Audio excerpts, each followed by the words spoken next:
북한의 제5차 핵실험으로 한국의 안보는 보다 현실적으로 다가오며 심각한 문제로 등장했다. 그러나 아직도 한국의 좌편향적 진보 세력들은 북한의 핵 개발을 가능케 한 근본적 원인보다는 현 정부의 대북 강경 제재를 비난하며 오히려 북한에 동조하는 듯한 태도를 보이고 있다. 그러나 이와 같은 대북 안보관은 북한에 의해 한국이 큰 불행을 자초할 수 있는 것으로 지적되고 있다. 따라서 대통령 책임제의 한국에서 오는 2017년 대통령 선거는 한국의 운명을 좌우할 수 있는 중대한 선거로 등장하고 있다.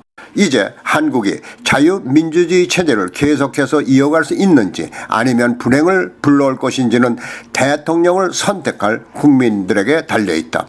그 선택의 중요성은 다음과 같은 증언에서 찾을 수 있을 것이다. 그 당시 국회의원을 후보자를 내가지고 국회의원을 당선시키려고 북한이 얼마나 돈을 갖다 줬느냐. 그 당시에 210만 달러를 갖다 줬습니다. 김낙중 씨 한 사람한테. 노동당 말하자면 민중당을 운영을 하고 당 소속에 있는 후보들을 국회의원에 당선시켜라 해갖고 돈을 210만 달러를 갖다 줬습니다. 210만 달러 하면은 90년 당시에 210만 달러는 어마어마한 돈입니다. 북한이 그때 당시에 어려울 때입니다. 그런데 말하자면 아까도 말씀드린 것처럼 그렇게 어렵지만 대한민국을 적화시키기 위해서 그 정도 돈도 쓸 수 있다 해갖고 210만 불을 몇 사람이 지고 나왔습니다. 배낭에다가. 저다가 갖다 줬습니다. 강화도에다가 묻어줬죠. 땅에다가. 저 같은 공작원들이 와가지고. 그렇게 이제 정당 공작을 했던 겁니다. 그 당시에 만약 예를 들어서 그런 당이 계속 지금 존재해가지고 대통령 선거에 나가서 대통령이 그 사람이 당수가 대통령이 되어보십시오. 어떻게 되겠습니까? 대한민국 그냥 주머니에다 놓고 가는 겁니다. 북한으로. 가갖고 다 바치면 되는 거죠. 김정은한테. 자 이거 너 가져라 대한민국. 그렇게 만들기 위해서 북한이 정당 공작을 해왔다. 여러분 아시겠지만 2014년도에 통합진보당이 해산이 됐죠.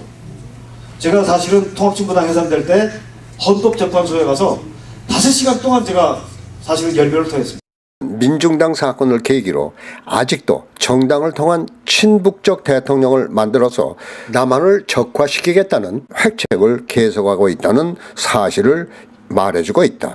또한 자유민주주의 체제에서의 한국이 좌편향적 진보 세력들의 국가 흔들기에 무기력한 것도 불행을 가져올 수 있다. 그러나 그와 같은 국가 흔들기가 무법적이고 불법이면서도 공권력이 미약하기 때문에 막을 길이 없다. 공권력이 미약해진 것은 공권력의 정당한 대응조차 조직적으로 비난하며 좌편향적 진보 정치권이나 사법부가 공권력의 편보다는 불법 집단의 편을 들어왔기 때문이다.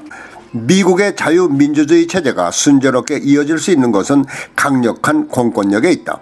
설사 공권력이 고의가 아닌 불가피한 과잉진압을 했을 경우에도 공권력의 편에 선다.